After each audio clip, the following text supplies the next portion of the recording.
নমস্কার বন্ধুরা, আশা করি প্রত্যেকে খুবই ভালো আছেন। আমি হাজির হয়ে গেছি আপনাদের মাঝে নতুন একটা ভিডিও শেয়ার করার জন্য।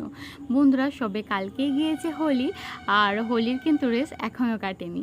তো আমি আপনাদের মাঝে নিয়ে চলে এসেছি কিন্তু একটা হোলি স্পেশাল এবং বলতে পারো গৃহপ্রবেশের একটা পুজোর ছোট্ট ব্লগ নিয়ে। আজকের আমার ভিডিওটা কিন্তু একদম ছোট্ট, কারণ আজকের আমি আপনাদের মাঝে কোনো রেসিপি বা বিউটির কোনো ভিডিও শেয়ার করব না। তো আজকে আশা করি আমি যে ছোট্ট ভিডিওটা আপনাদের মাঝে শেয়ার করছি সেটা আপনাদের প্রত্যেকের ভীষণ পছন্দ হবে, তাই একটা লাইক দিয়ে কিন্তু অবশ্যই পাশে থেকো। বন্ধুরা, আমার হচ্ছে দিদির বাড়িতে ছিল গৃহপ্রবেশের পুজো, আর সেই ব্লগটা আপনাদের মাঝে শেয়ার করছি। আর এটা ছিল কিন্তু হোলির যে পূর্ণিমা, সেই পূর্ণিমা তিথিতে। দেখুন, এখানে কিন্তু পুজো হয়ে গেছে। পুজো হয়ে যাওয়ার পরে হচ্ছে হোম, আর এই হোমের পরে আমরা কিন্তু চলে গিয়েছিলাম যে এখানের যে হোলির উৎসব হচ্ছে সেখানে। আর সেখানে ঠাকুরটার ফটো আপনাদের কিন্তু আমি প্রথমেই শেয়ার করেছি, দেখতেই পেয়েছো কতটা মিষ্টি লাগছে। ঠাকুরগুলো সত্যি কিন্তু ভীষণ মিষ্টি দেখতে ছিল, আর দোলনাতে যেহেতু বসানো ছিল তো আরও ভালো লাগছিল। আমরা কিন্তু প্রত্যেকেই দোলনাটাকে নাড়া দিয়েছি, ভীষণ পছন্দ হয়েছে, ভালোও লেগেছে আর ভীষণ মজা করেছি। হ্যাঁ, অবশ্য আমরা হয়তো এবছরের হোলিতে কেউ রং আবির কোনো কিছুই মাখিনি, তবে ভীষণ কিন্তু মজাও করেছি। দেখুন বন্ধুরা, পুজোটা শেয়ার করলাম, আর পুজোতে কিন্তু স্পেশাল ছিল কিন্তু শিরুনি। ফল প্রসাদ তো থাকেই পুজো মানেই, আর তার সাথে কিন্তু এই পুজোতে স্পেশাল ছিল সেটা হচ্ছে আমার মায়ের হাতের বানানো এই হচ্ছে শিরুনি প্রসাদ। এটা আমার মা নিজে বানিয়েছে, সবাই তো খেয়ে প্রচণ্ড পছন্দ করেছে।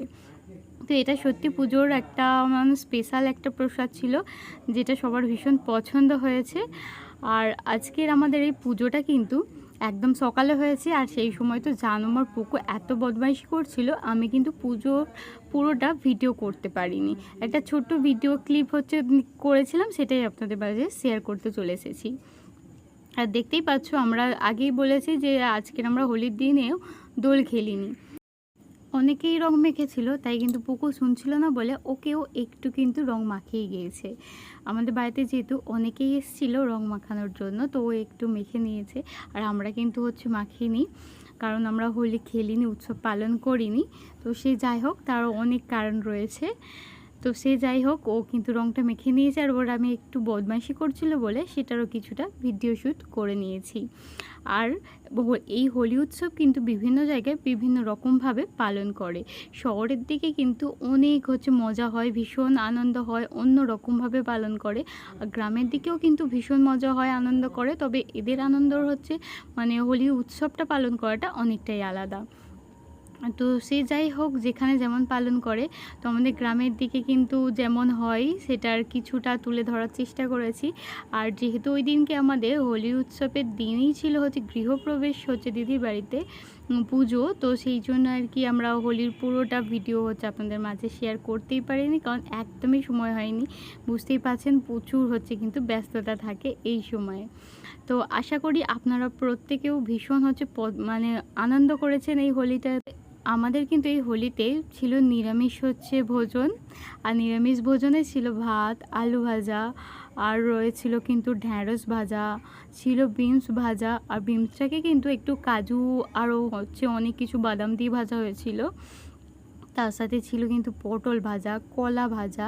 আর এই সমস্ত কিন্তু যেগুলো তৈরি হয়েছে এগুলো অবশ্যই কিন্তু গোপুসোনাকে আগে দিয়েছে, তারপরেই কিন্তু আমাদেরকে পরিবেশন করেছে। সাথে রয়েছে দেখতে পাচ্ছ শুক্তো ভেজ মিক্সড ডাল, আর রয়েছে মটর পনির, আর সাথে রয়েছে কিন্তু চাটনি, পাঁপড়, আর সাথে রয়েছে দেখুন চাটনি, পাঁপড়, মিষ্টি, সন্দেশ, এগুলো তো ছিলই। আর এই সমস্ত কিছুই কিন্তু প্রথমে ছোট্ট গোপু সোনাকে দেওয়া হয়েছে, তারপরেই কিন্তু আমরা পেয়েছি, কারণ আমাদেরকে কিন্তু আগে একদমই দেওয়া হয়নি। আর আমরা এই পুজোতেও কিন্তু ভীষণ আনন্দ করেছি, তবে অতটাও নয় যেটা প্রত্যেকবারে মোটামুটি আনন্দ হয়, কারণ এবছরে বিশেষ কিছু কারণের জন্য আমরা কিন্তু অতটাও মজা করতে পারিনি, কারণ অতটাও কিন্তু মন ভালো ছিল না। সে যাই হোক, সব কিছুর মধ্য দিয়ে কিন্তু আমাদের পুজোটা কমপ্লিট হয়েছে। আর এই ঠাকুরটা দেখুন বন্ধুরা, আশা করছি আপনাদের ভীষণ ভালো লেগেছে, কারণ এই ঠাকুরটা ছোট্টর উপরেও কিন্তু ভীষণ ভালোভাবে সাজিয়েছে, প্রচুর ফুল দিয়ে সাজিয়েছিল। এই ঠাকুরগুলো খুব একটা বড় না হলেও খুব মিষ্টি লাগছিল দেখতে। তো আপনাদের মাঝে হচ্ছে আজকের এই ছোট্ট ব্লগটা শেয়ার করলাম আমি। যদি আপনাদের ভালো লেগে থাকে একটা লাইক দিতে কিন্তু একদমই ভুলো না। আশা করছি আপনাদের ভীষণ পছন্দ হয়েছে এই ছোট্ট ভিডিওটি, তাই কমেন্টে অবশ্যই কিন্তু জানিও। আর বন্ধুদের মাঝে শেয়ার করো, আর আমার চ্যানেলটা সাবস্ক্রাইব করে অল বাটনটা প্রেস করে আমার পাশে থাকার অনুরোধ রইল প্রত্যেকের কাছে। তো বন্ধুরা, আজকের আমি কিন্তু আমার এই ছোট্ট ভিডিওটা এখানেই শেষ করতে চলেছি। দেখা হচ্ছে নেক্সট ভিডিওতে আর দুর্দান্ত কোনো নতুন স্বাদের রেসিপির সাথে। তো চলুন বন্ধুরা, আজকে এখানেই হচ্ছে শেষ করলাম। টাটা, দেখা হচ্ছে নেক্সট ভিডিওতে। সবাই খুব ভালো থেকো, সুস্থ থেকো।